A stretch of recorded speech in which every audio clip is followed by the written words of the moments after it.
kick off tonight's council meeting with the Pledge of Allegiance to the flag. Everyone please rise. To the flag of the United States of America and to the republic for which it stands, one nation, under God, indivisible, with liberty and justice for all. Heavenly Father, we thank you for allowing us to gather tonight.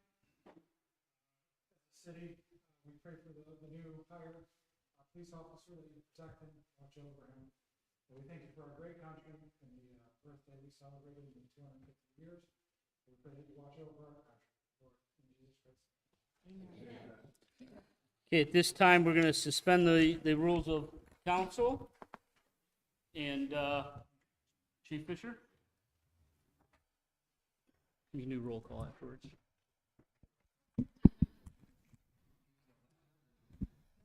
No? Okay. Where do you want me to stand?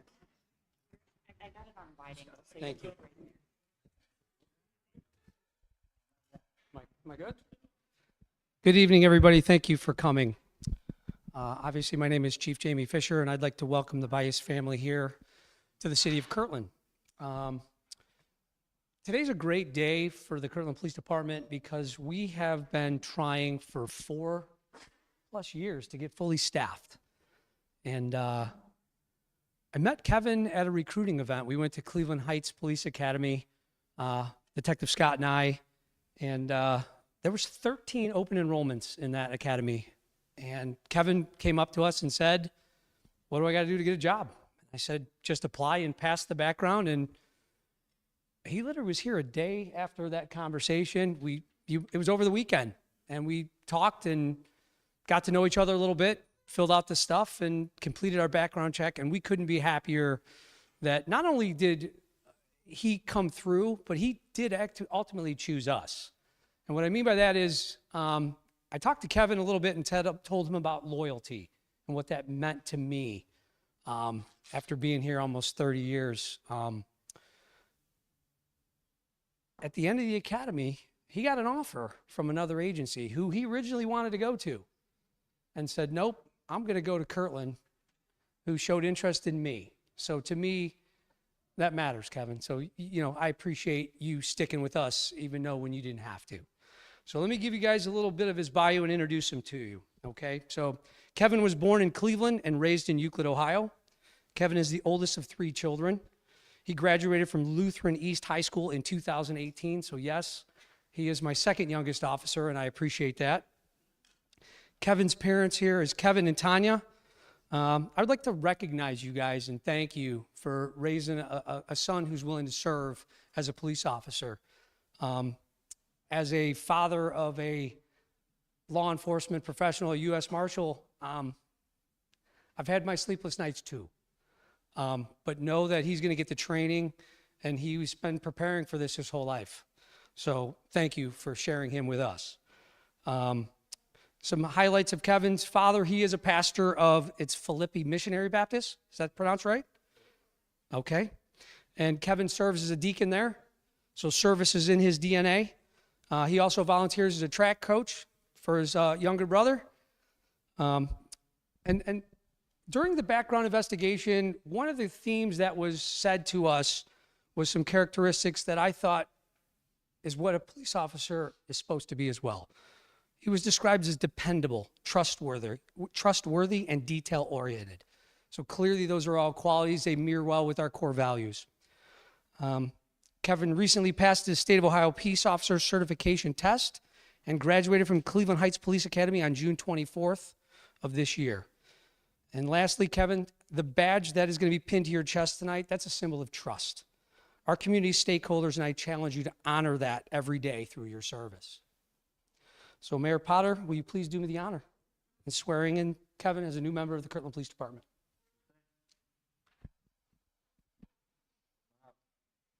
Going to hold the Bible. And you guys can all come up too. Whole family, come on. He's got to be front and center though. He's the star of the show tonight. You guys can gather around him. Get on both sides of him. How about? Mom has the badge. All right. Want to hold the Bible? That seems appropriate. All right.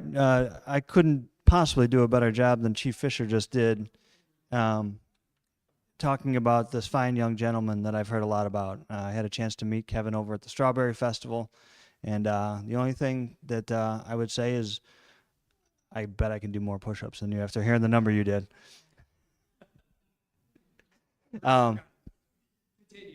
Yes. It wasn't a small number. It just says a little more about the amount of push-ups I can do. We have fun here in Kirtland. But thank you. Thank you to Mom and Dad. Thanks to brothers and sisters for coming on out. And let's get going with the oath of office. You're going to put your left hand on the Bible and raise your right hand, please. And repeat after me.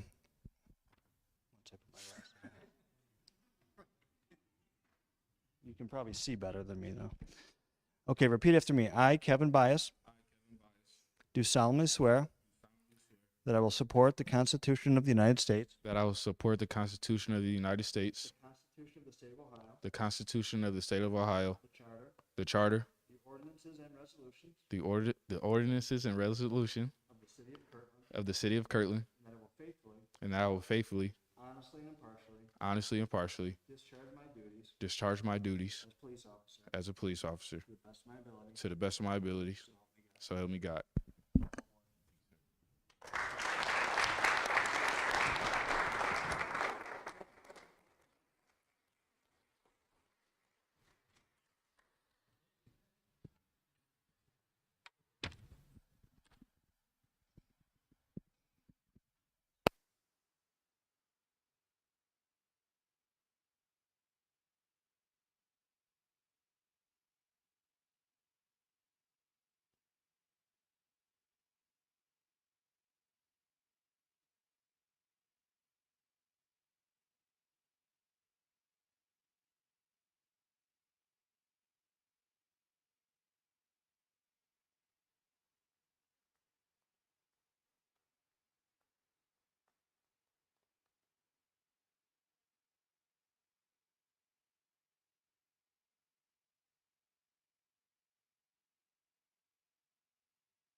Mr. West. Mr. Neese? Yes. Yes. Mr. Neese.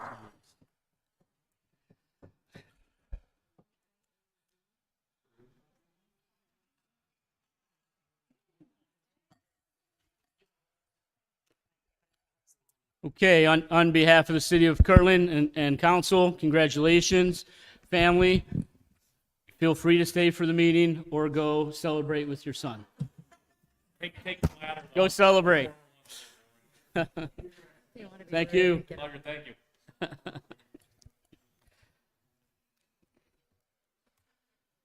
Okay, we're going to go into roll call. Okay. Mr. Ziegler.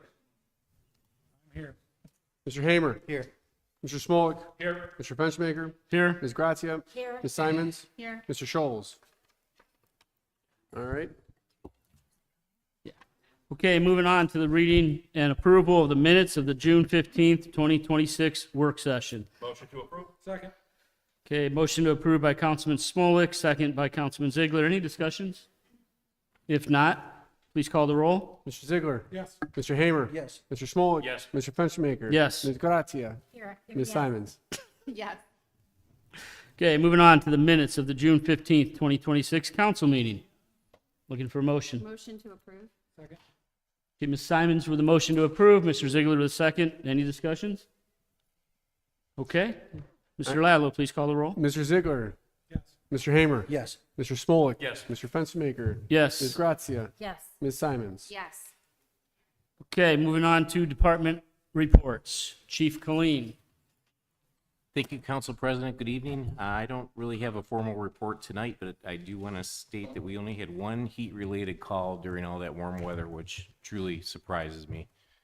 And I'm open for questions. Are the fireworks okay? Any complaints? Good?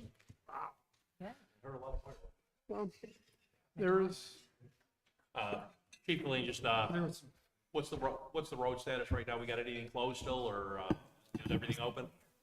That you know of? Eagle Road by Divine Word was closed last I heard, and I don't know if that's open yet. Thank you. I would imagine it is by now. Okay. Is Mr. Fernauer joining us tonight? Maybe. I saw him on my way in. He was down at the Eagle package plant. He said he was going to try and get here. Okay. Chief Colleen, the power line that was down over off of, I believe, Gildersleeve. Yes. Since nobody else is here, you're kind of the one I'm going to ask the questions with. The protocol for that power line down, did we do everything that we should have done or could have done? Yeah, it was not an arcing power line. There was Okay. no fire involved. So the area was cordoned off with banner tape is what we use.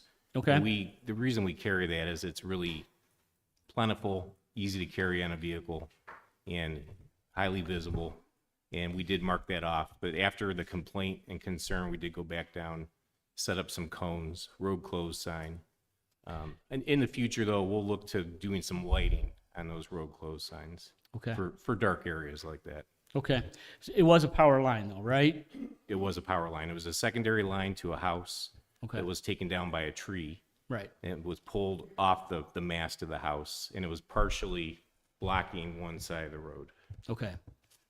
And for the record, Chief, when something like that happens, if it's a power line, the city, the fire department, the police department, doesn't matter who it is, the city is not able to touch that wire, correct? It needs to be handled by the power company? Absolutely not. Yeah, And we do not contacted the power company in a timely fashion and have We- to wait for them to respond, correct? immediately, and they were in storm mode. And actually, the following day, the next OIC on duty went up again to check the area and contacted First Energy the following day, and they were still in storm mode.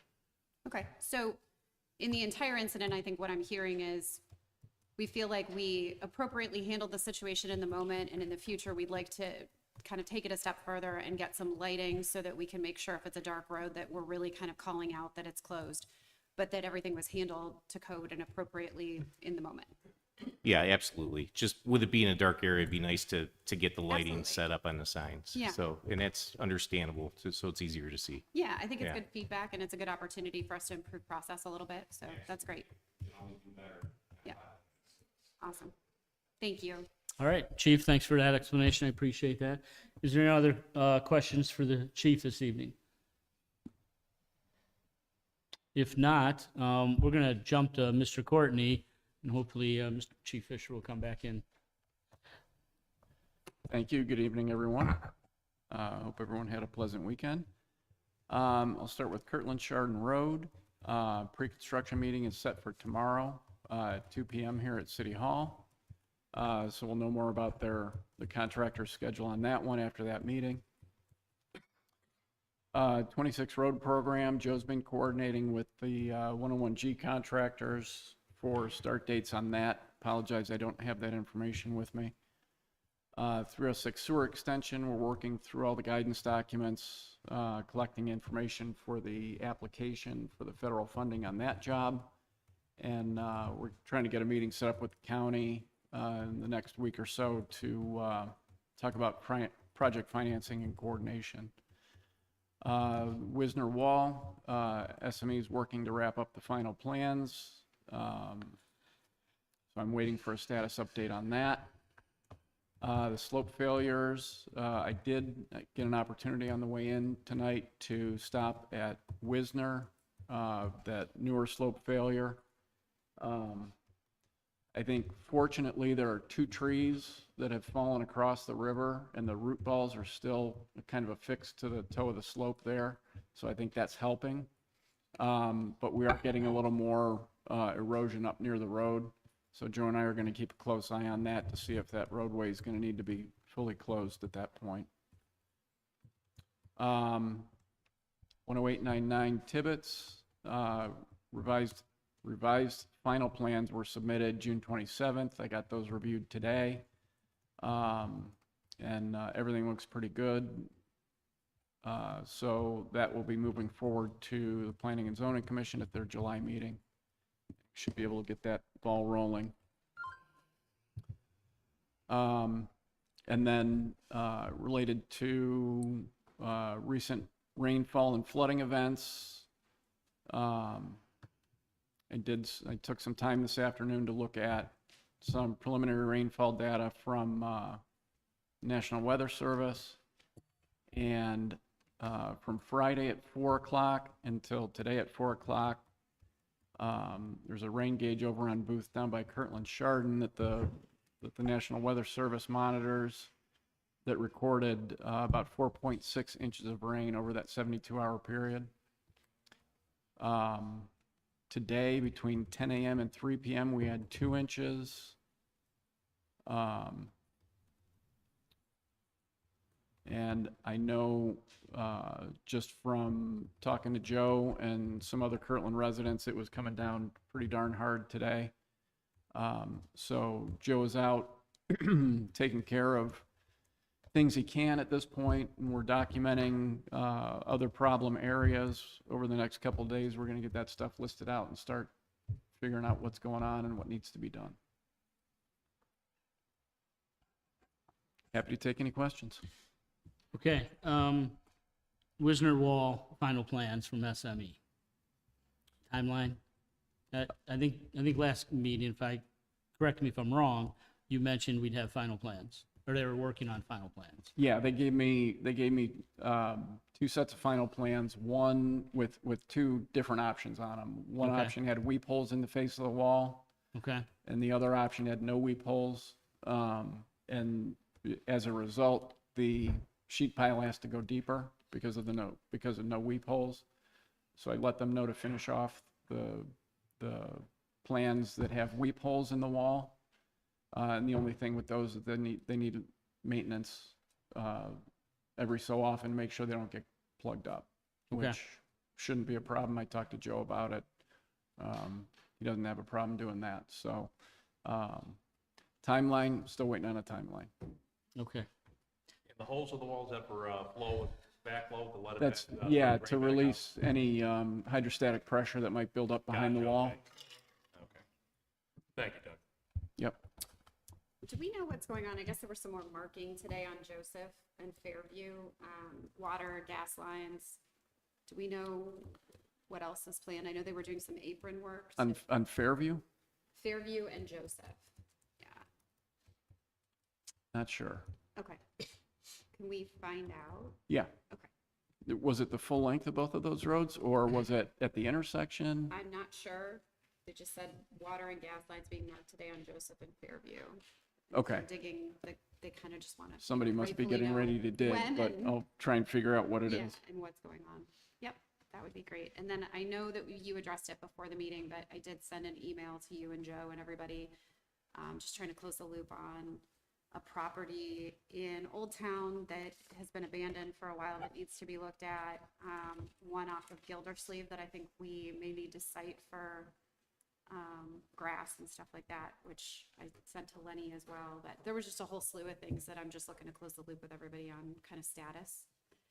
And then we did have some more reports down on Eisenhower with all of the rain. And I know you said you were looking at that too. So okay to get back to me on it, but if you could just let me know once you and Joe have connected on kind of what the plan looks like, that would be great. Yes, Thank you. you're welcome. Okay, do we have any other questions for Mr. Courtney this evening? Okay, Mr. Lallo. Thank you, Mr. Council President. Pretty busy last couple of weeks. There's been a lot of litigation, a lot of public record requests, threats of litigation as relates to some of those. The public record requests are primarily related to more high-profile criminal cases than anything else at this point. So we're dealing with those. We have a couple different cases in court that we're working on as well, civilly. So it's been fairly busy in that regard. And then I just wanted to bring to your attention some of the legislation that we have coming up, 26R 38 and 39.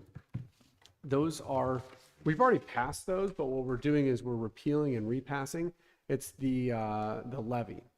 When we did this, the resolution of necessity or declaration of necessity resolution was 26R5.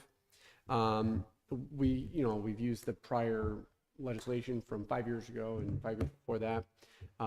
And no issues back then. But then we had that, we got the certification from the county auditor, and then we had our resolution to place the issue on the ballot. And then you send that to the Board of Elections. The head of the Board of Elections essentially just had a concern about the declaration for necessity, that in one section of the resolution, it didn't list for what year the tax would be collected, and said it might get bounced back by the state.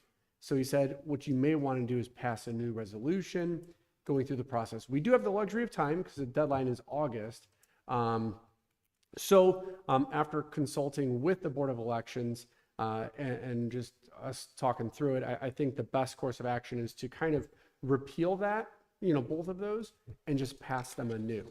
So tonight for 26R38, we're going to ask that you waive the 3 readings and pass that declaration, a declaration of necessity, and then we will let the other one, 39, go to a second reading, so that we can then get the auditor's statement, like we did the last time, and then we should hopefully have that in time for the next meeting, so that at that point we can amend the legislation to incorporate, waive the 3 readings, and pass it then. That needs to be passed at the next reading, though. Correct, correct. Last meeting till, Yes, and like I said, I don't think there's anything wrong with it.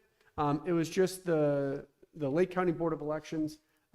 He said he had a concern, like he was concerned whether the Secretary of State would bounce it back to us, and we'd be kind of prohibited from getting it on the next ballot. So we're just tightening up language essentially. Absolutely, that's exactly what it is. Okay. On one of the 2 pieces of legislation, but you need both in order to run it through.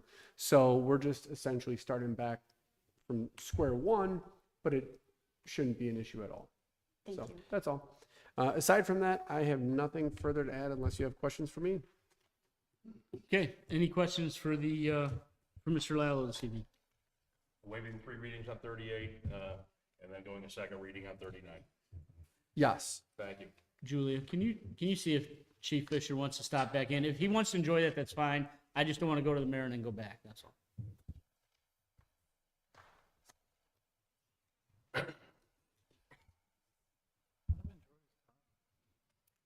I'm going to, if he chooses.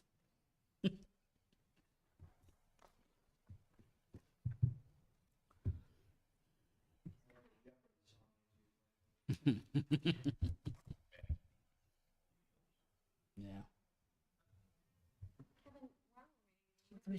Officer that we just swore in, Kevin, is it B-A-I-S, B-A-I-Z? How do you spell his last name? BYOUS. Thank you. Pronounced bias.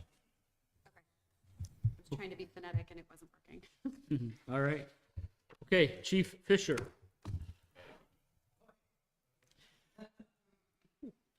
So I do have the annual reports. I did not text them out, but I will prior to the end of the meeting. A couple of things on my list. The Strawberry Festival was a huge success. And I just want to commend the coordinated effort of the Police Fire and Service Department.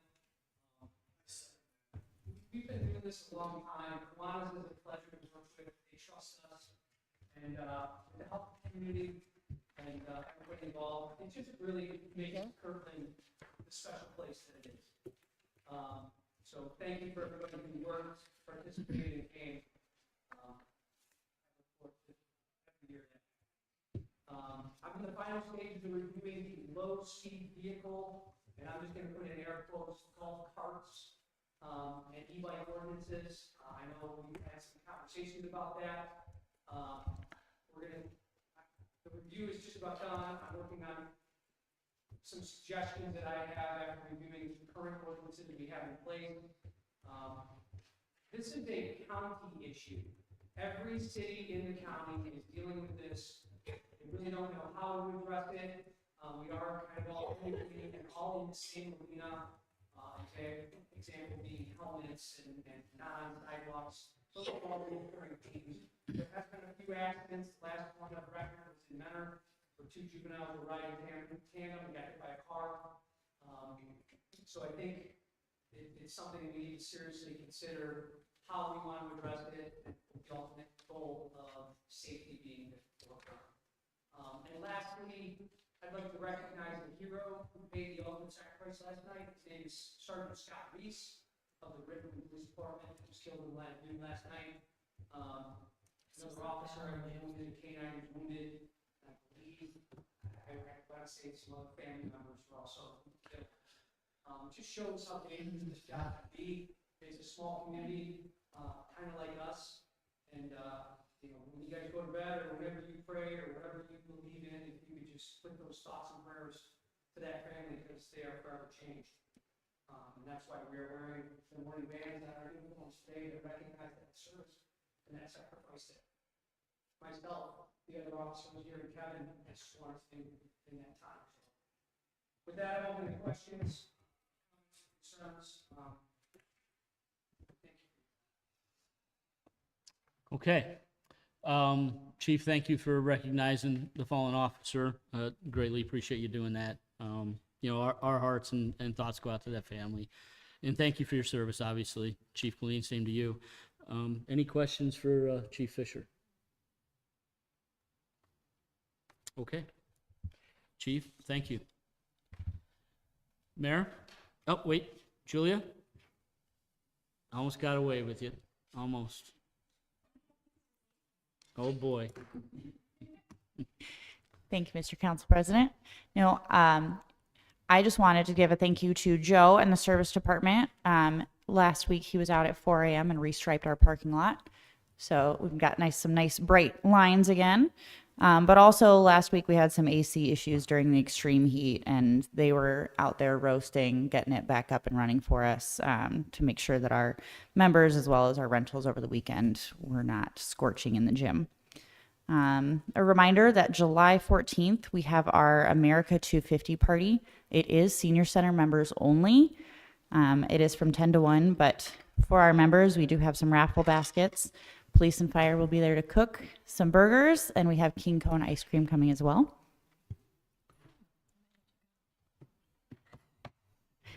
And lastly, I was just given the go-ahead last week, so I want to go ahead and get the news out there so everyone can get it on their calendar. On August 4th, from 6 p.m. to 8 p.m., the police department will be hosting National Night Out Touch a Truck event. I do have Batch Whip Crazy, the drink truck, already confirmed, and I'm working on some other food trucks. We'll have all of our service, police, and fire on site so we can meet all of our service members of the city. I'm sorry, what time was it? From 6 to 8. That's Tuesday, August 4th. That is the National Night Out Day, so there will be a lot of events around, but we are hosting our own. Community center or here? City Hall. Thank you. Okay. Julia, thank you. Any questions for Julia this evening? Yeah, you're good. You're good. How's the pickleball doing up there? They love it. They still love it? Oh yeah. They've been outside even in the heat. They were still outside enjoying the courts. Okay. Julia, thank you. Mayor Potter. Thank you, Council President Fenstermaker. I'll try to be quick here.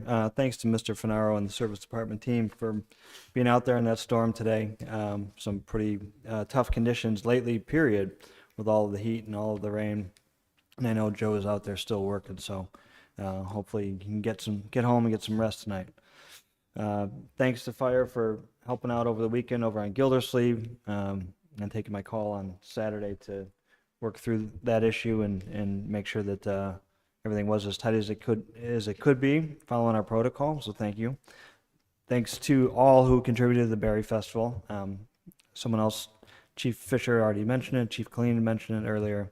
And yeah, just huge success. What a testament to our community and volunteerism. Today I had a chance to sit with the mayors of Wickliffe and Willoughby. They actually, one of the things we did talk about is both of those cities are considering some of that low-speed e-bike legislation as well, becoming a bigger and bigger problem in those communities too. So, met with a property owner at the 6 and 306 corridor about an hour and a half prior to this meeting tonight. he has a couple of different ideas for development. Wanted to see kind of what the city's appetite is. So we'll stay in touch with him. I know that Eddie Eckert's got a couple of meetings set up or setting up a couple of meetings for myself and some other folks here in the administration related to sewers and then downtown development this week. I think Wednesday, and I'm not sure what this second day is or the second meeting. Lewis did, who's not here tonight, did ask me to remind council that 26R37 should sit tonight and go to a second reading. Second reading for the tax budget always comes with a public hearing. So make sure we let that one sit idle tonight. And other than that, I am open for, oh, and thank you to Ms. Julia DeWolf also. She's been doing a lot of extra work, helping out over in the zoning office while Janelle has been, while we've been short in that office, and we're working through that issue, but thanks to Julia for all of her extra help in that regard. And nothing else for me. Now I'm open for any questions. Mayor, 26-0-40. Is that just reading tonight, or do we need to get that passed tonight? Matt, do you remember what that email said? We should probably just get it done. Yeah. And originally, when the email came over, we thought that it was that we did not need new legislation to remain into that program, but it was pointed out to us that we actually do. So that's what this legislation reflects. And I don't think there's any major changes. There's not. It's just they wanted to make sure we opted in on this because, I know she explained why, but there's no new changes that we need to be concerned. And what I can say is CBDG block grant assistance did come to our residents over in Old Town. Some of those folks over there did get help through this program related to their sewers connections. So I would definitely say it's a very worthy piece of legislation and a commitment from the city or partnership. Thank you, Council President, for asking that question. Councilman Simons, your email, did you get the answers to your 4 bullet points, or do you want to circle back? Questions related to property and what we can do with property, like legally and citations and things like that. I would just ask everybody to take a look at it and respond accordingly so that I can respond to citizens as needed. I think we covered 2 of them, and the other 2 were related to the stormwater on Eisenhower that we talked about, and the downspout issue on Prairie, and what can be done about that, and then the property on Elm that's abandoned and what options we have there from a legal perspective. So if everyone could just make sure to kind of respond so that I can respond, I appreciate it. Thank you. Absolutely. I think her just for the interest of the public, there's a lot going on. You're going to have your opportunity here in a second, but we're trying to get to the bottom of some of this stuff also. So, okay. Mayor, anything else this evening? I'm No, going to that's circle it. back to Mr. Fernauer since I watched him walk in. You just have to say good evening. If you don't want to give us any updates, we totally understand. I will. Good evening, everybody. As always, want to start off by thanking our team members. What a great job they did these last 2 weeks in the heat, especially today dealing with a little bit of rain that came through town if nobody noticed. So that's my bad joke, but sweeping up gravel all over and, addressing wastewater and stuff like that. So the team did a great job. We were scheduled to do asphalt this week, start making our repairs, but it looks like that's going to get pushed because we're going to be doing some storm cleanup. So maybe the week after we'll start our our asphalt repairs. I don't know if Mr. Courtney updated you. We have a pre-con for Kirtland Chardon tomorrow. 101G repairs will get marked on Friday, and the crack sealer has been in town last week. So open for any questions. Joe, do you know anything about gas lines and water lines being marked today on Joseph and Fairview? So they were marked last week. They were doing 2 apron repairs. Apparently, I'm hearing that they're out there again, marking again. So was today. it Joseph by Caudry? I just was told Joseph and Fairview, so. I could take a look. I could take a look and let you know. No big deal. I think people just want to know because. I they didn't have a don't chance. I get those dig Read the tickets when they get called in, so a dig ticket is when they go out and mark. So I usually get those. I get those updates, but I didn't have time to look at them today. Okay. No worries. Just let me know if you know anything. Thank you. Okay, any other questions for Mr. Fenaro this evening? What's any streets currently closed at all, Joe, or are they all open up? No, all our streets are open. Okay, The only one that was closed for a minute was Eagle. Thank you. Mr. Fenaro, the pictures that were flying around social media with 306 and I think it was Hobart right in front of Chapin, how long was that heavy flood running across the road? Whole storm event was maybe 40 minutes. Okay, So I can tell you, I went down and it wasn't flooded. When I got to Hobart, you know, I can't be everywhere at one time. Right. So I would say 40 minutes. about 40 And I would minutes? say Eagle West was closed maybe hour and a half. Okay. All right. Thank you, Mr. Fenaro. All right, so if there's no other questions, we'll move into standing committee reports. I do want to make a note on standing committee reports. July 13th, Police and Fire Standing Committee to talk about speed cameras. Can I add another topic to talk about? Can we please talk with the Police and Fire Standing Committee on lessons learned with Gildersleeve? Anything that we could have done better or should have done better, but just to talk through the Gildersleeve with the power line. Okay? Nothing more but lessons learned, good or bad, just to talk through that. I'd like to add that to that standing committee. Anybody have any objections? You want to discuss Um, best practices and what's learned? Just go with best practices or lessons learned resulting in, with down power lines. What our current protocol is. Yeah, there you go. Just so that we're all on the same page and clear between all three departments, fire, police, and service, going forward, just to make sure that we touch all the right points. Thank you.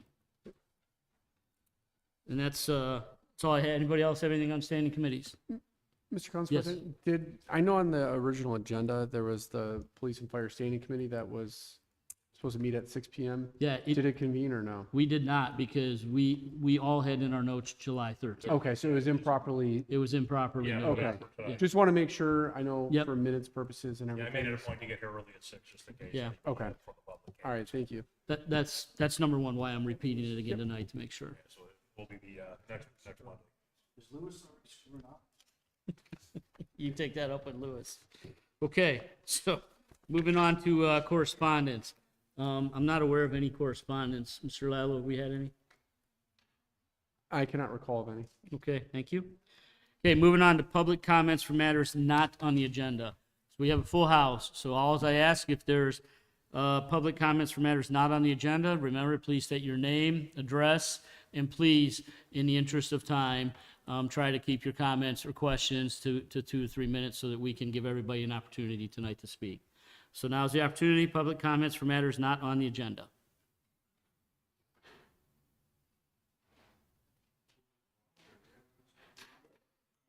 Yep, come right up here, sir. Please just state name and address and, Sean Allen, 8385 North Locust Drive. What was the third one you wanted, sir? that was Name just and it. address. Name and address, sir. So I received a violation, a notice of zoning violation on Wednesday, the 24th. I called every day from Wednesday, week and a half, every day. Never once did anyone answer the phone except when I picked a different option. And then someone finally answered. I recorded the calls, the last 5 calls I made, I recorded, so I have proof that I called. So after looking up this section, 1268-04, that has to do with commercial vehicles. I don't have any commercial vehicles in my driveway. I've lived in Kirtland 20 plus years. I've been on North Locust since 2018, April. That trailer's been sitting there since I moved in there. It's a little 4x4 trailer that I use to haul out debris and stuff like that. So this is the only thing I could think of that it has to do with, but that's not commercial. There's no name of a company on it or anything. So I don't know why. Someone did call me Friday and told me they were looking into it. I think my number one question is, what is this really for? Is it for the trailer?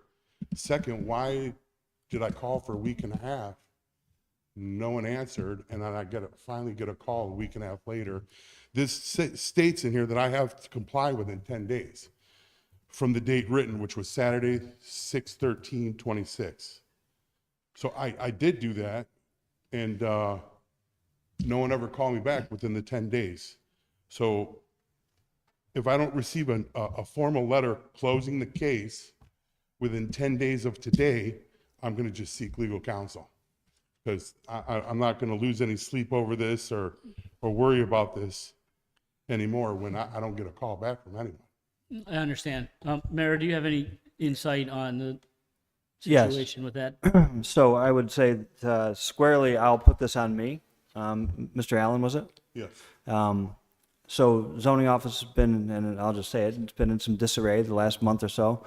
We've had a transition. We're working on a transition. We had somebody leave that office. I was doing my best to return some phone calls, as many as I could.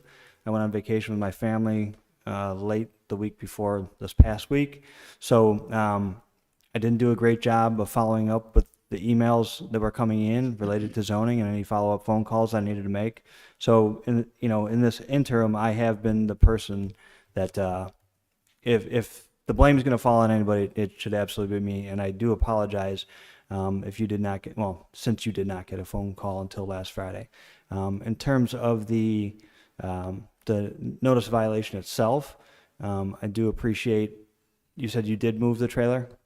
No, the trailer's been there since I've lived there. Okay, I thought you said you From moved the 2018 trailer. back. So the question then, and we will revisit this, myself and the law director, we'll look at the actual citation that went out to you related to that trailer and see if there's some other, I don't even know if that's it. yeah, Is agree. it the trailer, or what is this for?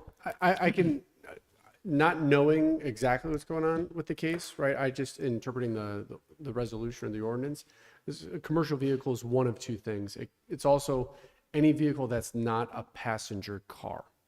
So it could be a trailer, commercial truck, a lot of different vehicles, let's say. But so if I don't know, I would hope that the violation letter says it was the trailer or whatever it might It be. doesn't say anything Okay, specific. that's fine. So we could look into that a little bit deeper. But I will tell you, like in our ordinances, it does define commercial vehicle as that has license plates that do say truck or commercial, but it's also, it could be any other vehicle that's not a passenger car. So that would fall in line with the trailer as well. So did everyone in Kirtland get these that have trailers in their driveways? That I can't speak to. I don't know. I can speak to that. So we are a small, obviously small city, small budget, small zoning office traditionally. And we also have kind of a history here in Kirtland, kind of live and let live until, we have a series of 1, 2, or a series of complaints. We're complaint driven when it comes to zoning. We're not going to have somebody out there driving through our neighborhoods looking for things. But as you well know, I'm sure, we have had many, many complaints over the course of the last year related to On North and South Locust, you've had many complaints? yes. Are they coming from one person or multiple people? That I would probably, I guess I would ask the law director if I can answer that 'Cause question. I believe there's more than 10 people that got this letter. So at least one, and probably more than likely one. But I'm sorry. Yeah. Okay, One we second. can't do that. Sir, One sir, second, sir. Do that, please. If you'll have the opportunity to come up here and speak, please. I respect that, but once you have the opportunity up here, we have to have it. So off of one person's complaints, oh, this is a FOIA. Okay, yeah, that's it. 10 days. I was given 10 days. I'm doing the same. If I don't get a formal letter closing my case, I'm going to seek legal counsel. Thank you. All right. Thank you, Mr. Allen. Okay.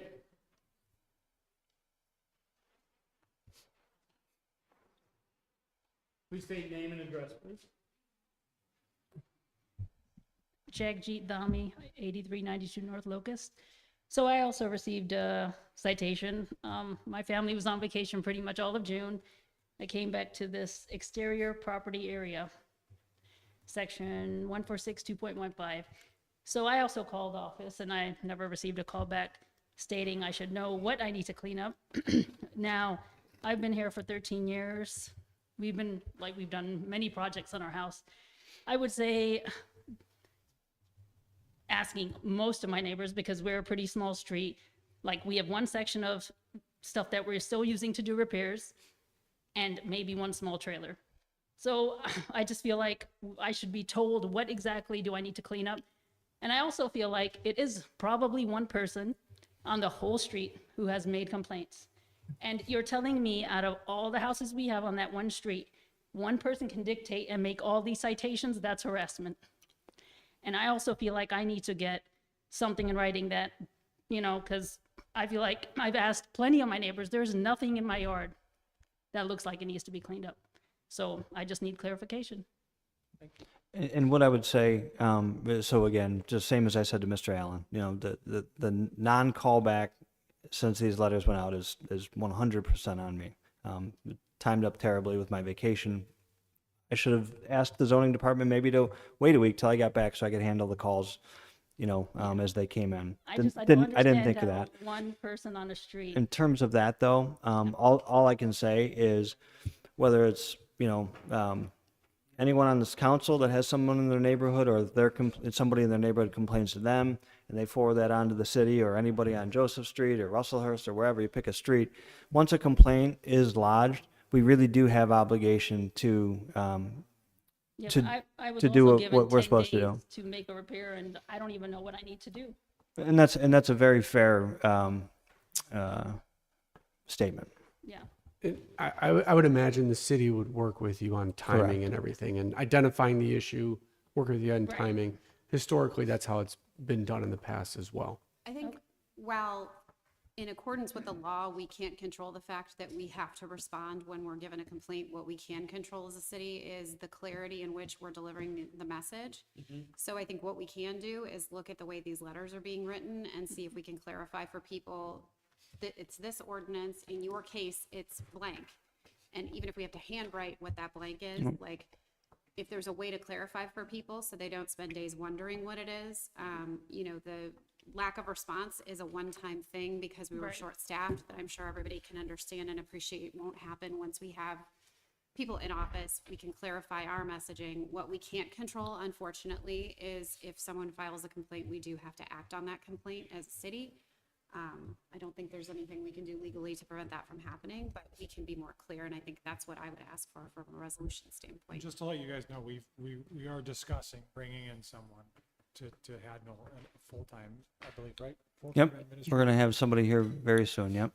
And being able to respond and answer phone calls on a full-time basis. City has limited resources. Right. We have a weekend guy.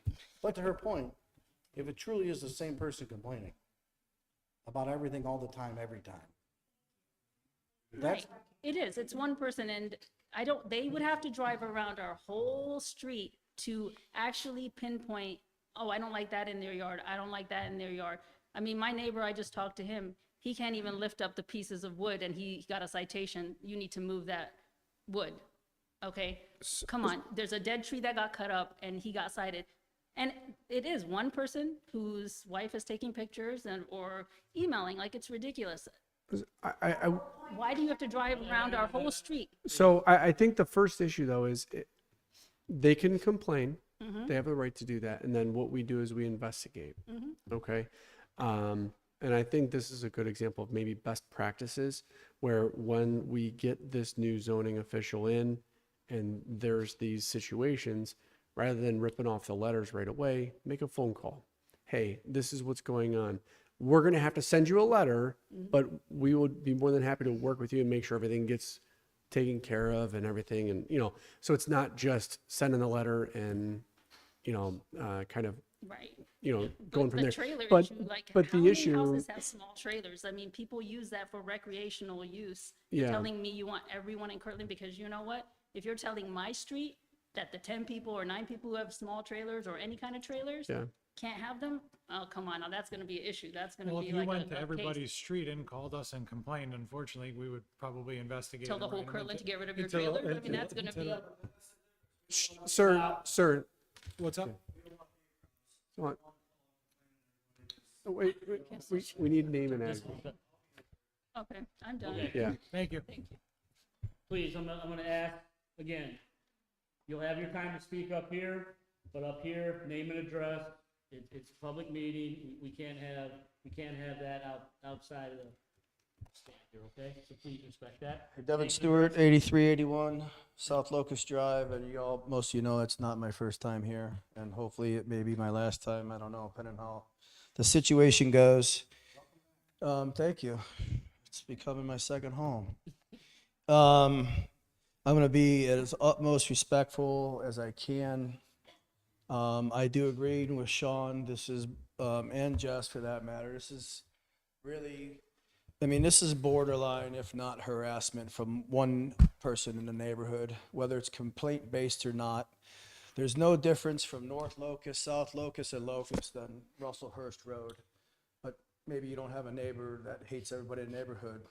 We don't know. But we're not gonna go around and complaint base just because we got violations and be a Kraus, because none of us want to be a Kraus. Because we all, if you see most of the neighbors, some of these neighbors don't even have citations and they're in the neighborhood because we have a great neighborhood. But one guy's tearing it apart. One guy's probably gonna make me put my house up for sale and leave this city because it's ridiculous. I'm getting too old to fight the fight. And I'll tell him, you guys won't win, and neither will Kraus, just because I'm going to give up. I mean, it's kind of getting ridiculous. Am I probably the biggest violator? I don't know. And at this point, it's not always the same violation. So if it was continuously the same violation, and Matt, I want to say something to you if you don't mind. You said you weren't very aware of the situations, but your name is copied on every email here in Yes. all these matters, and you just told us that you're not very aware with the situation. What I know that there's been a number of complaints with North Locust, okay, or there's been the string of email complaints. What I'm not aware of is the particulars of all the complaints. Do you understand the difference? Well, they're So pretty, they're pretty descriptive from one person in this email. Okay, all these emails. All I'm So, saying and is you are I don't. copied I'm on not. every one of them. Okay. I'm just No, I'm just that's that. fine. I mean, what I'm saying is I don't know about his trailer or what the Right. property, like the state of his property is, to specifically comment on it. What I was doing was I was interpreting the ordinance. I'm aware Correct. of that's That's what's going fine. on, and I was going through the public record request. I was going through all those documents.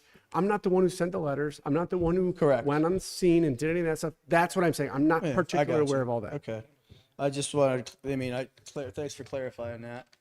How many of you drive or Sue? You're my ward lady, right? Have you been in the neighborhood lately? Oh, I go down your street often. I figure. I mean, you and Yeah, I've I know talked people Frank on a your few street. times. Yeah. Mr. Stewart, I've been on your street numerous times, Yeah. driving through it. And I will, on record, say, I don't see any problems on that entire street. But And that's where we're at. I mean, as a Respectfully 43 house neighborhood, we really don't see many issues. Yeah, I'm listed on here as running a barbecue business out of my home. I don't think that's against the law. Am I running a business out of my home? Absolutely not. Do I work from home? Yes. How many people in the city of Kirtland says coronavirus work from home? We should not be prejudiced or taken advantage of or put up here and have to come up here because I'm trying to make a living just like most of these other guys. And some of these guys are here. The stuff they have helps them make a living as well. But we can't go, just because I have equipment doesn't mean I still can't have my home base at my house. It's getting too absurd. And if any of you, and thank you for coming and saying that, you guys can, last time I was here, I welcome anybody to come pull in my driveway, say hi, let's walk the neighborhood together. And I'm sure all these guys will do the same thing as too. And like we said, it's one person. And if none of you, has anyone seen all this? So see the violation. Can I take a look? Here's a great. Are those all for you? No. But just so you know, I mean, this is, if we fix this and then we fix, what's it going to be next? And then next, and then next, and then next. Because they're not all the same violations. You know, I got a violation last year, 24, for a sign on my building. I drove around a mile radius from my house, and I took a picture of 99 signs in people's yards and on their garages and on their buildings. 99 within a mile radius. But I get a picture taken of my house because the guy apparently doesn't like me. I have bigger parties than him at my neighborhood that he doesn't like because he don't have that many friends, obviously. But here's just a good one that, if you don't know, hello and good morning, I-Team. I would like to talk to you about doing a report on how the city of Kirtland, Ohio, city of beauty and faith, has deteriorated with homes and storing trailers and junk in the yards, cars that do not run or have license plates.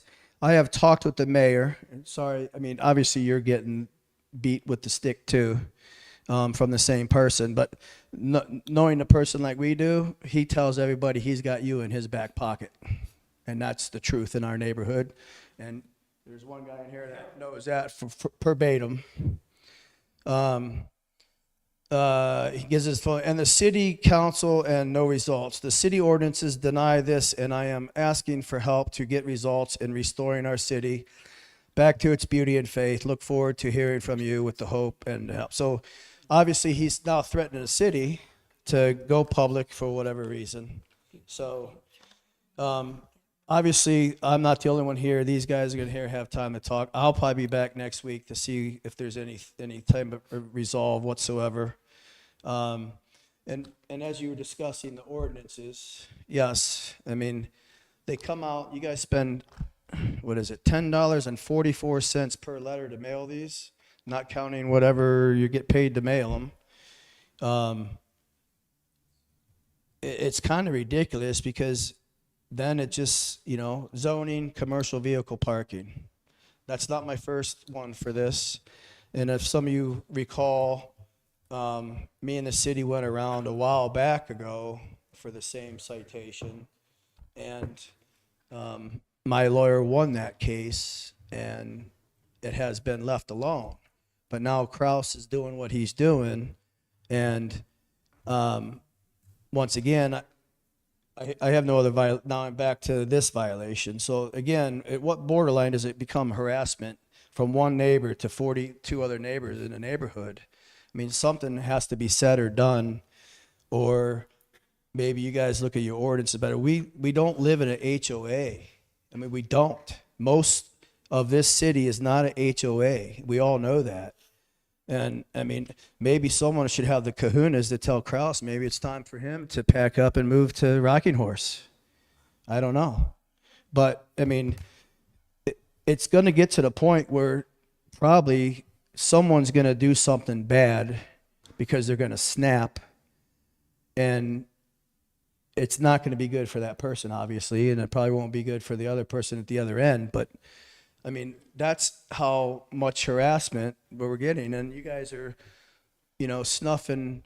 I'm sure everybody may get up that's in the room, but, if this is an open forum, we should still be allowed to talk behind in the same conversation because someone might lose their thought. I understand. Just food for thought on that. And I appreciate you guys' attention to this matter. And hopefully, Joe, I know you and I talked at the Strawberry Festival, and I've talked to a few other councilmen about things too. I talked to you frankly about things, and I mean, it really has to be something that needs to be looked at. And again, and I don't want to bring up Russellhurst, obviously, because the mayor lives on it, but there's no difference between driving down Russellhurst and there's driving around the Locust Streets. There really isn't, except one. Yes, I have a big-ass black trailer in my yard. I get that. But look how many big-ass white, black, red, orange horse trailers are in this city. A lot. So. Mr. Stewart, out of respect, thank you. But I do want to give everybody. Thank you. Thank you. Please name and address. Mark Kokab, 8294 South Locust Drive. I'm sorry, what was your name? Mark Kokab. Thank you. My wife owns the house. It's in her name, Turley. I again got a letter that said off-street parking.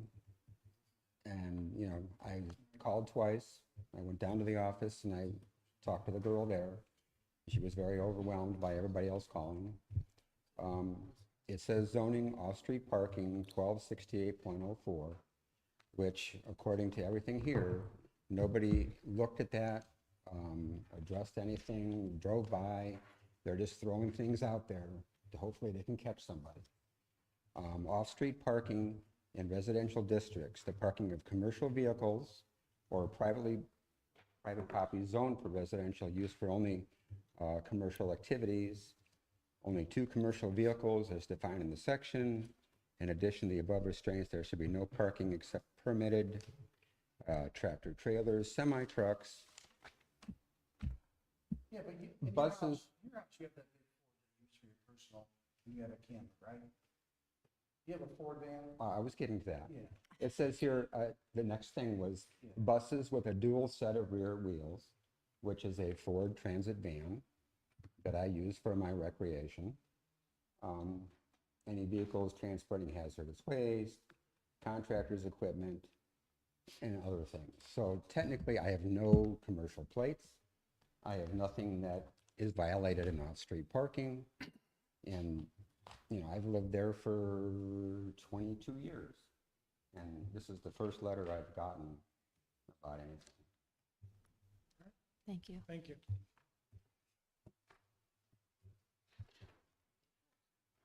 Okay.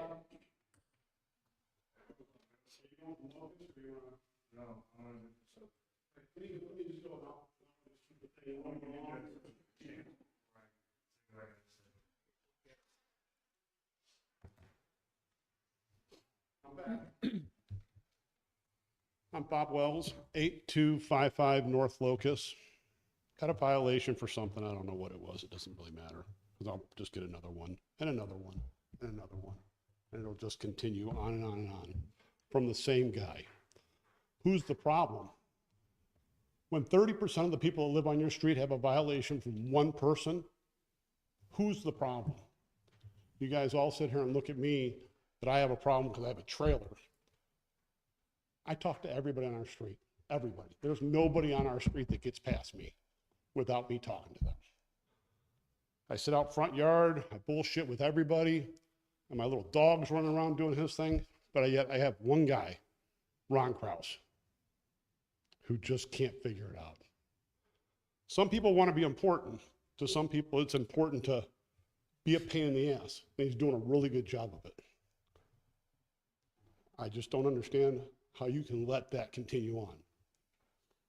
Other problem is, my 89-year-old neighbor, who has her grass cut by my other neighbor, we watch her like a hawk. You don't go near her house, you don't do anything to her. She gets her grass cut. Her husband was the nicest guy I've ever met, and she is extremely nice. She got a violation from Ron Kraus, complained. I think at some point you need to walk down the street and really find out the people you're dealing with and find out who is actually popular and happy and why they're popular and happy. Because when you're on the street where people are happy together, it makes for a nice street. And then you have the one guy who can't get along. We all know that guy. So where do you go from here? Mr. Mayor, he's your friend. And you should not be involved with this. You shouldn't even be on here. If you've been to his house and you're friends with him, how can you honestly be okay with the idea of what he's doing? I would only say that, and maybe the law director has a different opinion. We can talk about that after the meeting, but I would only say that I have an obligation to every resident, whether they're an acquaintance, a friend, an enemy, whatever it might be, when a complaint comes across the city's desk, to investigate and, when necessary. You also have an obligation to recuse yourself from the situation and let somebody else handle it. Because he is a problem. He is not solving things, he's causing problems. So I've if, been here over and over again. In fact, the last time I was here, I think we all laughed about the fact, I said, it's becoming wood cutting season. I got a violation for my wood. It's laying on the side of my house. It's gonna be there till winter time, because I burn wood for winter. Sorry. If you don't like it, write me another citation, I'll be here next time. But I'm gonna cut wood for the rest of my life, because I enjoy it. So, is there any questions I can answer for you guys? Scott? so our Public Works Director would like to. Just one thing. Instead of you guys saying we have a problem, maybe the real problem is, maybe that's what the neighborhood could come here and propose. Maybe we need to change some of them ordinances. Because the nursery trust, if that complaint comes in, something against the city has to, maybe a different way to think about it. And you guys all go ahead and maybe that's the way we need to go about it. Yeah, because we can't tell the guy to leave, but we could change your ordinances. You can't tell him to shut up. I mean, I could. No, but- can't do that. No, no. Up here only. I'll let you come back up, but Yeah.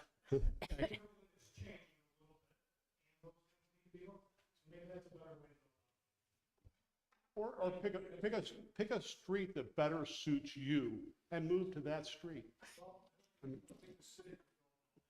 no, but as a person, if,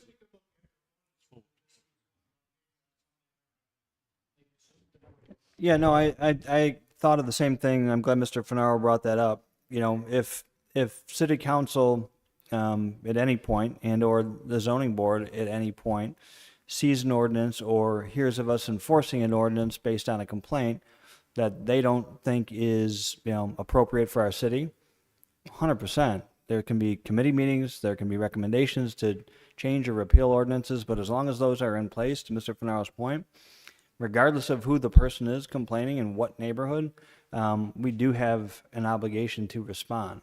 I get that, I totally get it, but the same guy doing the same thing over and over again means you have the inmates running the asylum, and that is what we have here. We have a knucklehead who is running you guys ragged. You're running around doing all this stuff. I'm missing my ice cream tonight because I have to come here. Pissing me off. But sorry. But it's just over and over again. And eventually, he'll wear us down to where one of us, like I said, will do something stupid, and it's not going to work out well. Well, please don't do anything like that. I'd ask you. But I said, anything else? Anybody want? Thank you. We're not good. Yes, Devin Stewart again. Joe, to what you said. So in 2018, 2019, I moved in that neighborhood. I moved off of 10321 Chillicothe Road that I lived on for 15 years with you guys as a tenant. And then I turned around and bought the Speece house. And then I started getting unsolicited mail in my mailbox. Never had an issue at 10321 Chillicothe at all. Doing the same thing I do now. Not one situation. And I have another neighbor right next door to contest to that as well. And so in 2018, 2019, that all came down when I moved into the neighborhood, which was basically in my own backyard at that time. It cost me $3,700 to come talk to the city about this and try to get some clarification, and I paid out of my own pocket. And back then, Mayor, you weren't the mayor at the time, I don't believe. Back then, some of the council weren't in there as well. But they said the same thing you just said, and now we're looking at almost 9 years later, nothing's changed.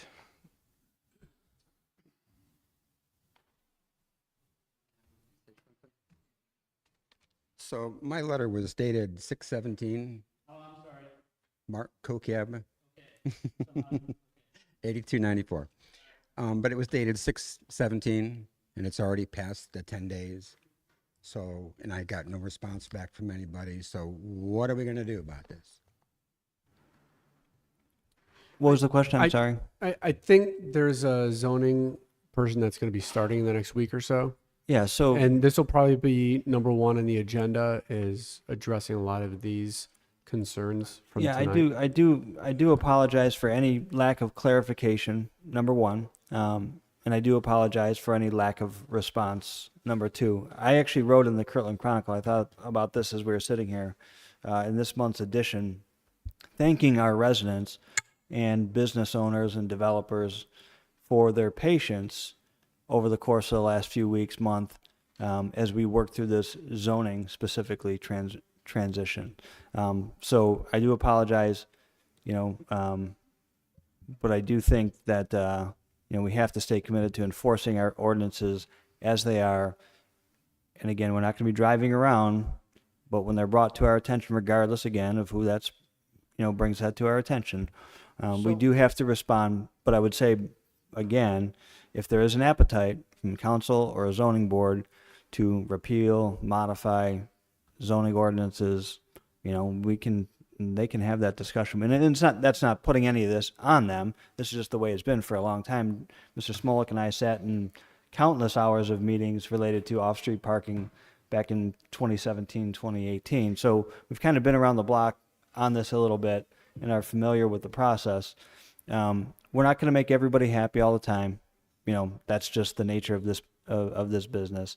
But we do try to make the most people happy, the best we can. And I don't disagree. For a neighborhood to work together is a better solution than to work against each other. But I don't have control over that either. These letters were written. Yeah, that's way my before point. Somebody left. We're here now, and guys want to hire lawyers, and we're not calling anyone back. So like, do we tell them to be patient until the guy comes, but they got 10 days to respond? So what do we tell them today? Yeah, I would say. Null and void? So I don't know that we're going to say that anything is null and void, but I will make a personal commitment to you tonight that we will review each one of these violations, and anybody, whether you're here with a violation tonight or not, we've always traditionally, before my time and during my time, we have always worked with our residents. Not on Locust, on Rockwood, on Ledgewood, on Russellhurst, wherever. We've always worked with our residents to give them time and opportunity to rectify whatever the citation is. And so we're not going to change that. So don't put down 10 days anymore on the thing, stating you have to get something repaired. I think he's saying in this Just put instance, something because down that says we're going to. look So at it. typically, typically traditionally, right? We've been more organized in that department, and so in that case, 10 days could mean 10 days. It could mean 20 or 30 before you're going to hear from us again. But when you say 60 days or 90 days, I'm speaking for other places around the city. If we didn't have a time frame, you're really not going to see. A lot of times we don't see any action anyhow in a second violation or a third notice of violation. Do anything wrong. I'm not saying.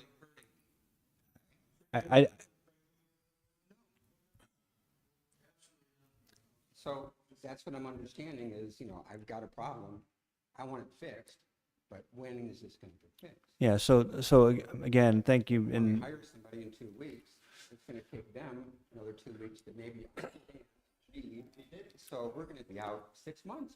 here's what I would ask.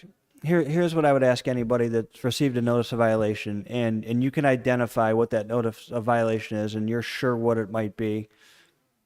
Please take action. And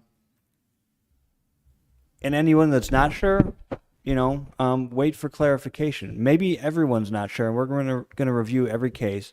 But if you know of something that you can fix, maybe in the meantime, please fix it. I promise you, this isn't about a friend, an acquaintance. You guys, I know so many of you guys has nothing to do with it. Whoa, time out. You can if ask. you've already spoken, please let somebody else come up and speak, and I'll give you an opportunity towards the end. Okay? I mean, Just you can trying ask, to keep things you flowing. can't ask our police chief, if they pull over my wife or my daughter, they're expected to get a ticket. So I do not operate in Can that I just- fashion. Absolutely not. For clarification of this current situation, being that we have not had someone in the zoning office to respond within the 10 days to the questions that everyone has, can we tell the people that currently have violations related to this that the 10 days does not apply and that they don't need to hire a lawyer until they hear from us again on what they need to do? Can we give them some sort of clarification? At minimum, get clarification on the violations they received. Yeah, 100%. I can, Okay. yes, yes, yes, Okay. yes. As long as it's within my ability to say that, you know, to say, okay, you've got 10 days, don't do anything. And if you know, again, if you know of a violation, please correct it. But if you don't understand the letter, hold tight. And the city will not take any further action until we understand what that citation is and it's more clarified for you. Good evening. Good evening. My name is Robert Lesky. I live at 8344 South Locust. I did not get a violation. And I'm sorry, what- disappointed in every doggone one of you. I'm sorry. What was your name again? I'm sorry? Your name? I'm sorry, I didn't get your Robert name. Lesky. Thank you, sir. I am disappointed. I'm sure our fire chief would agree with me that if you want to put out a fire, you don't throw gas on it. Folks, I don't know how many of these people even knew they were violating something.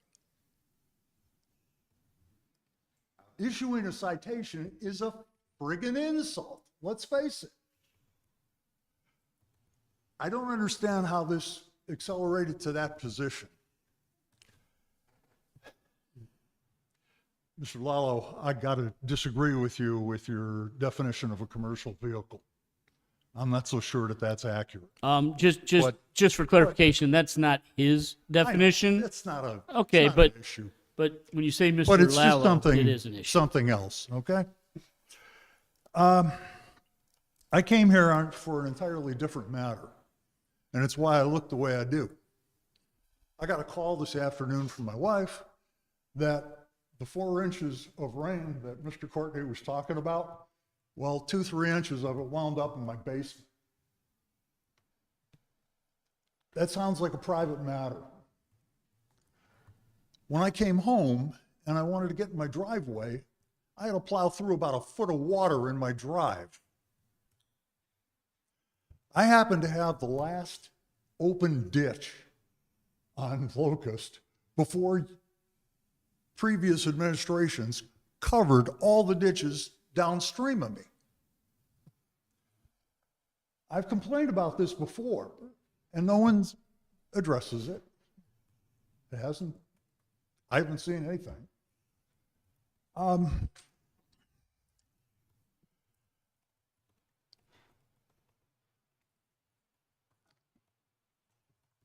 This isn't going away. It's getting worse. Every time it rains, my ditch loads. Great. 20 minutes, 30 minutes after the heavy rain stops, here comes the main water. I know that water's not me. It's not coming off my lawn. It's coming down that ditch. I'm sorry, sir? Yeah. Yeah. I understand. My front yard gets flooded out. My neighbors across the street gets flooded out. My neighbors next door, my neighbor adjacent across the street also gets flooded out. All the ditches have been covered. Now, my ditch does have 2 exits. However, they're insufficient for the water flow passing through. What are you going to do about it? Does that happen only when it rains like it did today, or is it just a regular rain? Because it was really bad today. I mean, I know a lot of people have had problems that never had problems because it was so much. Yeah, well, this ain't my first rodeo with it. And I'm a little disappointed. But the reaction, to go back to what I originally started with, the reaction here, you'd have gotten a whole lot of better reactions, I think, had you approached this situation differently and talked to people. rather than sending citations. What an insult. Let me just clarify something. I don't think that following the law and sending a citation is an insult. Having said that, I do think that the first line of defense should be a phone call, which is precisely why, let me finish, which is precisely why we are looking to bring somebody in a bigger capacity for that office so that we can handle things differently and have a protocol for how to handle them differently. So I think we've taken under advisement the complaints that have happened and how things should be handled. We will put together a policy for how they'll be handled in the future. And that may include a phone call before a citation happens. But if a citation is happening, it's because it's been determined that it needed to happen. It's part of the legal procedure. As the mayor stated, it doesn't necessarily mean that the city of Kirtland says 10 days, now here's your ticket, right? We've tried to work with everybody. We've tried to, communicate with people. Obviously, we're in a particular situation right now because we didn't have somebody in the office. The mayor has apologized for that. I will go on the record and apologize as well, that I think we could have handled that better than we did. But I don't think it's fair to say that a citation is an insult. But I hear what you're saying, and we will review how we're handling it moving forward. Well, good luck with your significant others. Sorry, Council guys, that President. ain't how you Council pick. President, may I? No. It's just- Yes. Thank you, Mr. Wells. Thank you. Have a good, or Mr. Lesky, thank you. So I just want to give some clarification. I just read the letter that Mr. Allen has. To lower the anxiety here, none of you were summoned for a violation. The letter you received was a notification of a violation. No, I want to make Which- sure everybody else gets a so- chance so to speak, and I'll nobody's let going you- to Oh, you court. haven't spoken. So if you guys, the terminology of you were cited is not accurate. No one was cited. The letter was a notification of a violation of the city ordinance. In that ordinance, it basically says you have 10 days to correct the deficiency. Obviously, that 10 days is expired because we don't have someone that is actively doing that now. We're working on that. I will give you the same analogy to junk vehicle notification that the police department handles. Same procedure. We give you a notification. We tell you 10 days to get it fixed. If you're working on it, as the mayor has said, the administration says, we are not a hard, fast, 10 days, here's your site, thanks for trying. It is, if you got 5 cars and you got 3 moved, that's progress. I'm going to keep working with you. So the notification letters you received are just a notification. If you don't know what the violation is, then we can reach out and we can come up with that. I have no problem from the police department side in lieu of that for right now to investigate that further if I come to your house. Just call me, I'll come on over and we'll look and we'll figure it out. Okay, but at the end of the day, no one has been summoned to court. No one has received a court date, which is going to occur, fine money or anything else. So just, it's a notification, take it for that, and let's work through the problem. No one's going to court as of right now. Does that make sense? Does that clarify it for you guys? Chief Fisher, thank you. Appreciate that. And I owe you an apology. You and Stuart. Council- Joe, did you have So I thought it was Devin coming up again. Council President Fenstermaker, My apologies. Yes. Mr. Finaro, we did have one more thing to say too. Okay, sure.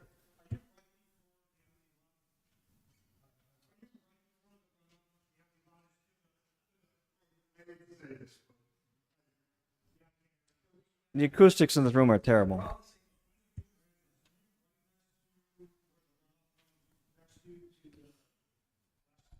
He's 8344 South Locust.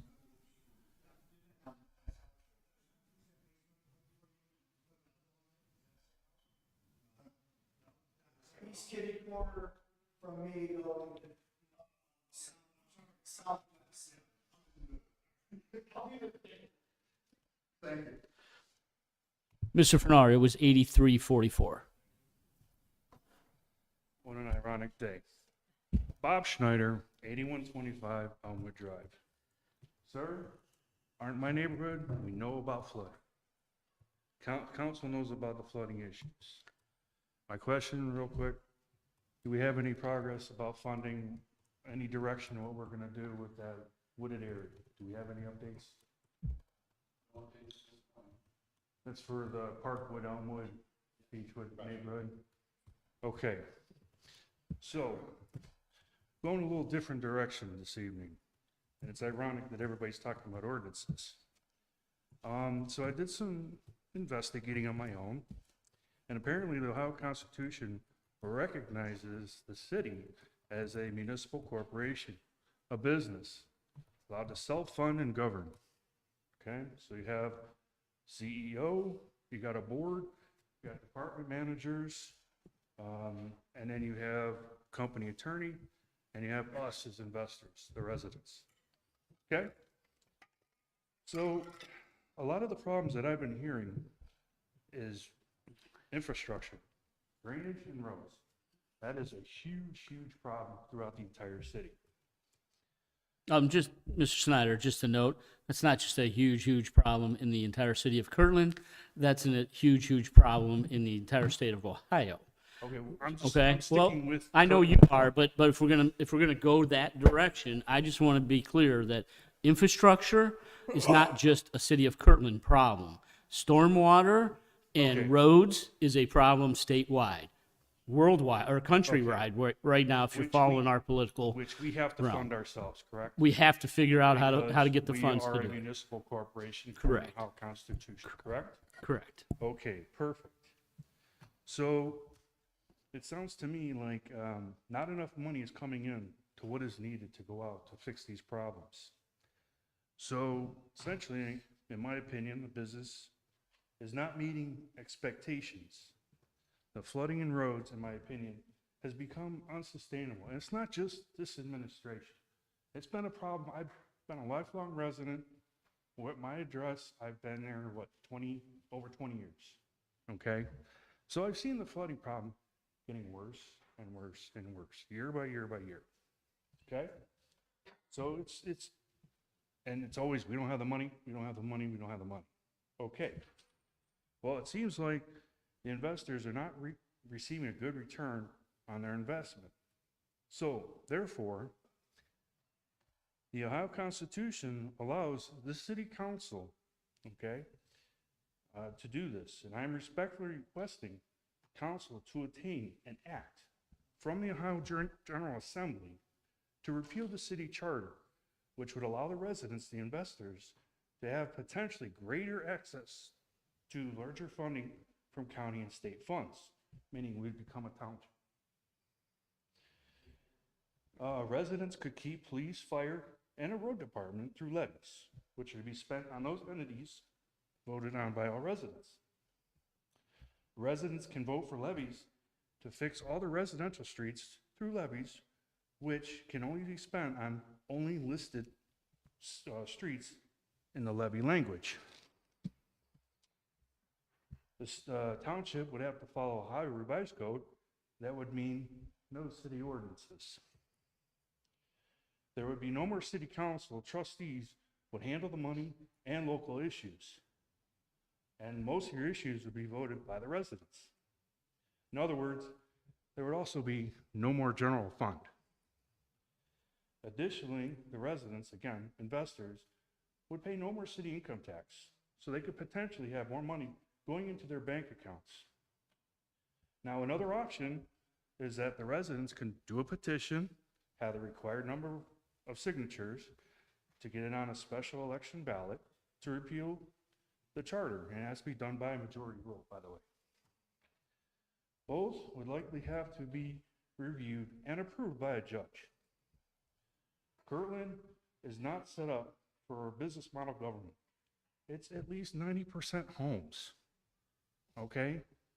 Now, when you compare, I've heard a comparison of Chesterland by many people for many years.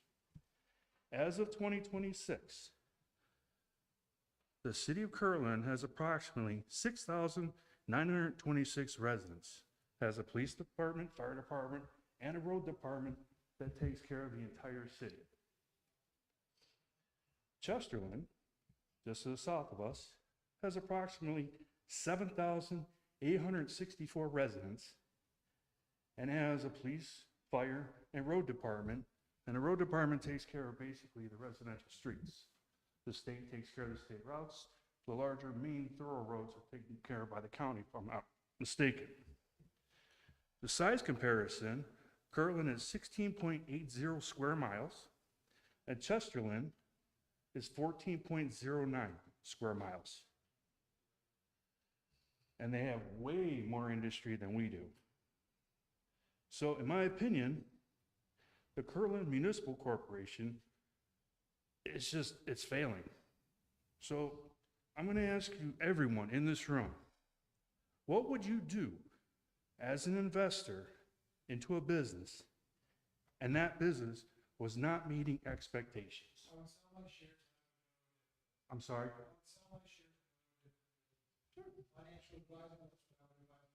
Okay. They're unhappy with the company that they're in. I didn't advise them to sell their shares, get what they got. So you're asking me to leave? I'm not. Is that the comparison? That's just generally. Okay.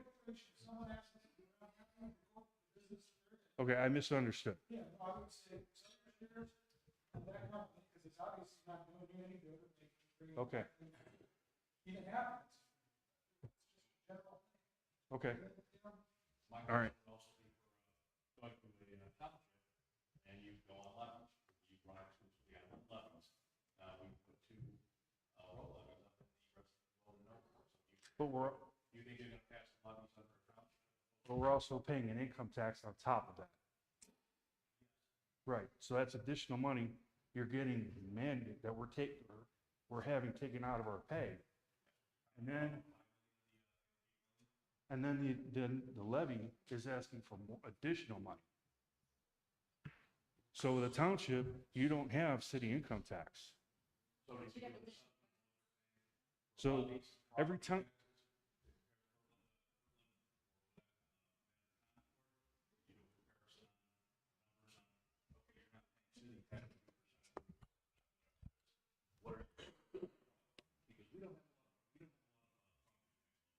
But I will. And no, but if you also look at townships, especially like Concord and numerous other townships, they're actually forming what they call JEDs, Joint Economic Development Districts, which allows them to charge income tax on the residents as well. So oh yeah, it's everywhere. So When did that come about, if I may ask? 15 years, 20 years ago. Wow, I mean, never heard of I would that. say Concord Township, a vast majority of the township has a JED now. Painesville Township's looking into the same. You have numerous townships, not only in Lake County, Geauga, Cuyahoga, that are all doing these JEDs. The other problem, I know you mentioned the general fund, that there would be no general fund. I'm a law director for here and for another township as well. There are general funds. So, I understand what you're saying. What happens with townships though, your hands are tied as it relates to a lot of different things that might need to happen, but you are constrained to the statute, okay, to the Ohio Revised Code. And if you need to do something or want to do something, you can't, because you don't have that charter and the ability to do that. But you can. There are zoning resolutions. The township is entitled to pass zoning resolutions. So, the conversations that we had for the last hour plus, that would all still be the same. You'd have the same city type of funding, for whether it's engineering or service or police or fire. You'd have everything. The only difference is there'd be 3 trustees versus 7 council members, and I would imagine it'd be about the same cost. I know these council members are not paid nearly enough for the time and the sacrifices that they make for what they're doing. I really don't see. I mean, from my perspective, right?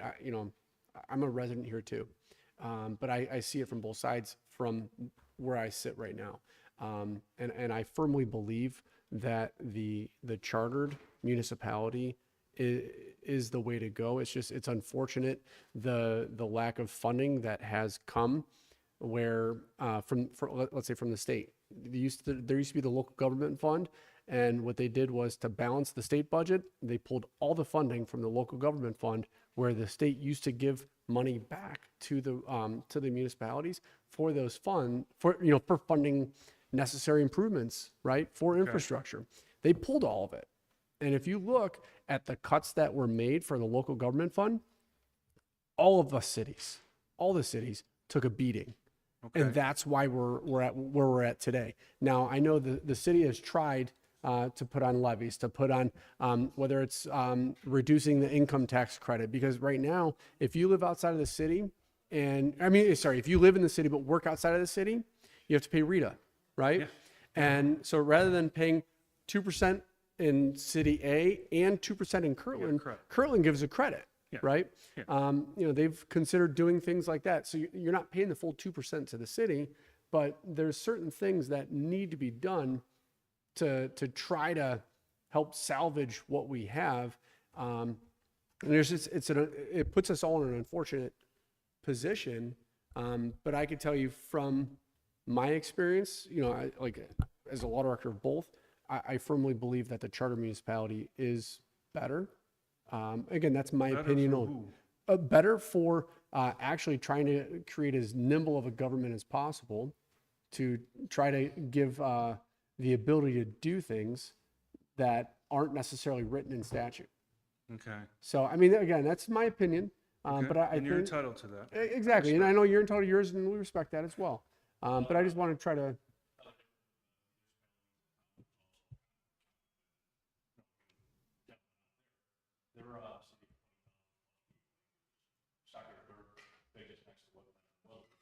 Just getting police because they're on the, sure, right, Mr. Lell? I'm sorry? So,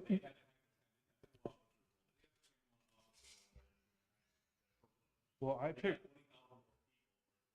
specifically.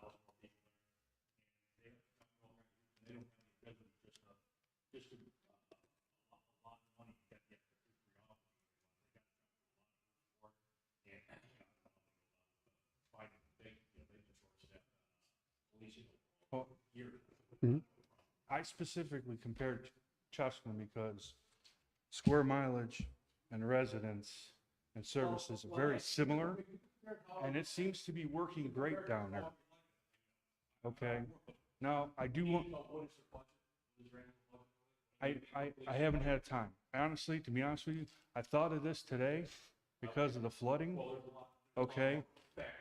And then, and that's fine. We can explore those factors possibly, because I just, as a resident / investor of this business, okay, I would like to see something more come of this. And I know you're cash strapped. Okay, the entire city has been. It's not just this administration. It's not this council. It's been councils before. Okay, this is decades in the making, and it's finally starting to come to head as the weather is just being relentless. Okay, I know now. Correct me if I'm wrong. Okay, for Mr. Fornaro's point of view, would it ease him if we were a township and the state took care of Route 6, maintained it, 306 and maintained it, your larger roads that are not residential, they're throughways, the county took care of that, but then he would only have to take care of residential streets through the township road department.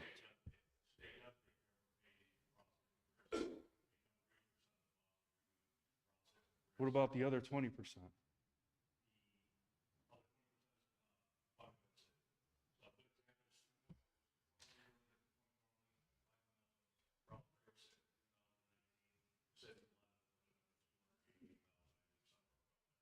Okay.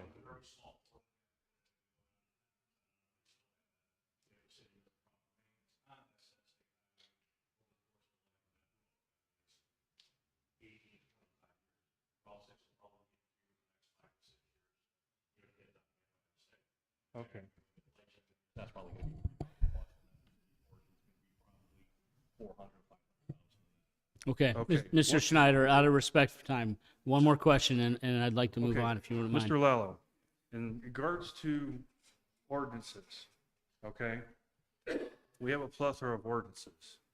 And the township seems like they don't have as many rules and regulations as a city does, as a municipal corporation does. So I was just at a meeting with the other township, and there was another attorney. It was a zoning issue, let's say. asked for an entire copy of the zoning code. I think so I downloaded and consolidated. I think it was like 280 pages long. There's a lot still. That's just in one township, right? And every township can have more or less. It's tough to say, but it all depends. But what I would say is, there's still regulation. It's not unregulated in a township where it's free reign. So for example, a permit to have a garage sale Yeah, actually. in townships? Yeah. Yeah, noise violations, parking All right. I'm just saying, it's. Thank yeah. you for the time. I appreciate it. Thank you. I appreciate that. Anybody else like to speak tonight? Okay. Can I just quickly, I appreciate what you're trying to do, which is look at the situation and say, how do we approach it differently? Because it's not working the way that it is. I think we all feel the same way. I think that there's a misconception that council doesn't understand that the roads are a problem. We understand all too well. We drive on these roads. We live on these streets. We understand we've got water issues. We understand that we've got city, like street issues.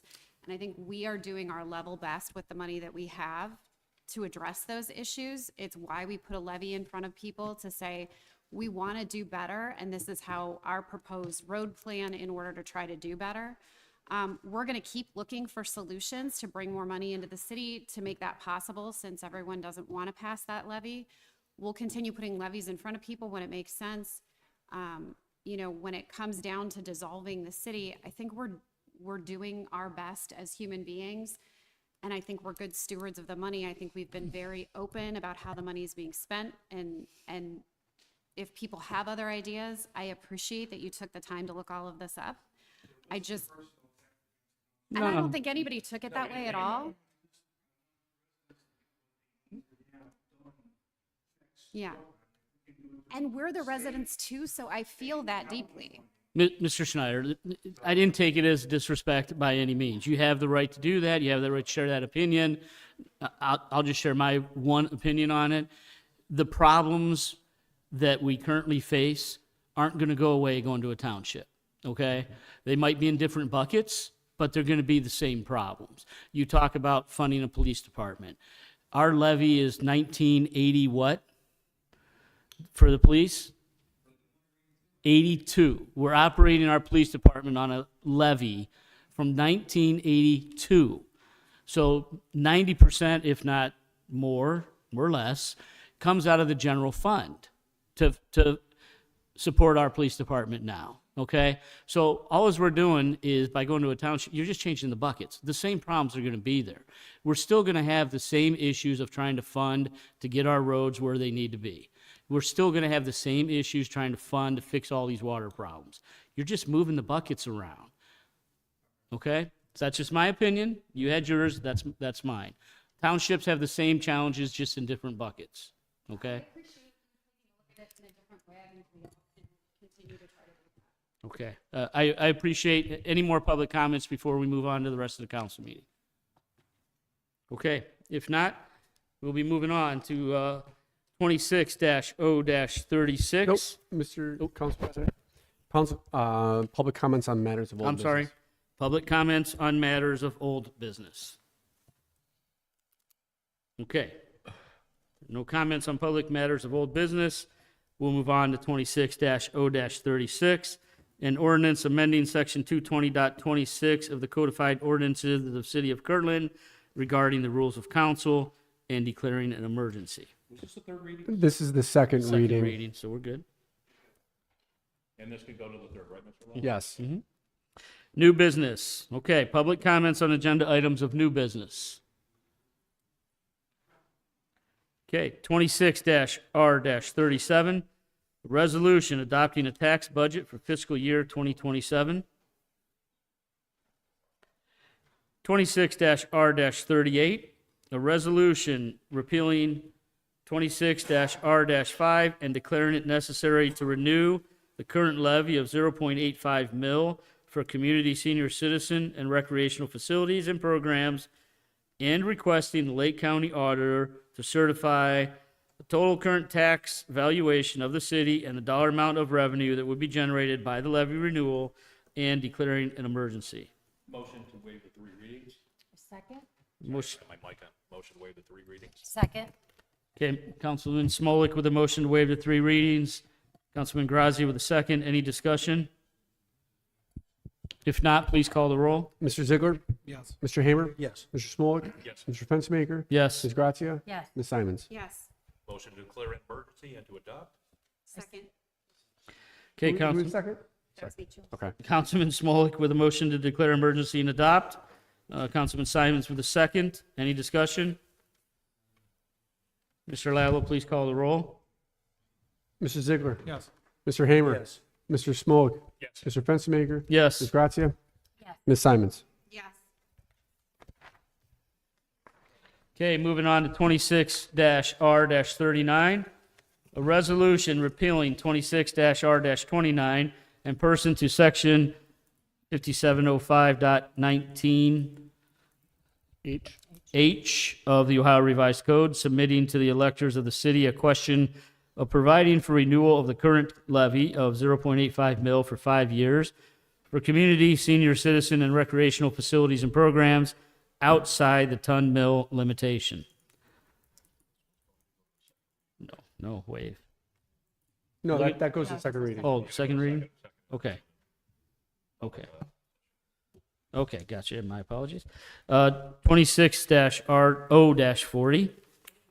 An ordinance authorizing the mayor of the city of Kirtland to enter into an agreement with the Lake County Board of Commissioners to participate in the Urban Entitlement Community Development Block Grant Program and for the utilization of funds made available by the Housing and Community Development Act of 1974 as amended and declaring an emergency. Motion to waive the 3 readings. A second? Councilman Smolik with a motion to waive the 3 readings. Councilman Grazi with a second. Any discussion? Mr. Lallo, please call the roll. Mr. Ziegler? Yes. Mr. Hamer? Yes. Mr. Smolik? Yes. Mr. Fensmaker? Yes. Ms. Gratia? Yes. Ms. Simons? Yes. Looking for a motion to declare an emergency and adopt. Second. Okay, Councilman Ziegler with a motion to declare an emergency and adopt. Councilman Simons with a second. We said it. Okay. Any discussion? So Ziegler motion, Ziegler Simons motion, second. Simon second. With no discussion, Mr. Lallo, please call the roll. Mr. Ziegler? Yes. Mr. Hamer? Yes. Mr. Smolik? Yes. Mr. Fensmaker? Yes. Ms. Gratia? Yes. And Ms. Simons? Yes. Okay, looking for council comments. Continuing concerns. Okay, looking for an adjournment. Is there a motion to adjourn? Motion to adjourn. So moved. Ziegler, second? Second? Gratia? Yep. Yes.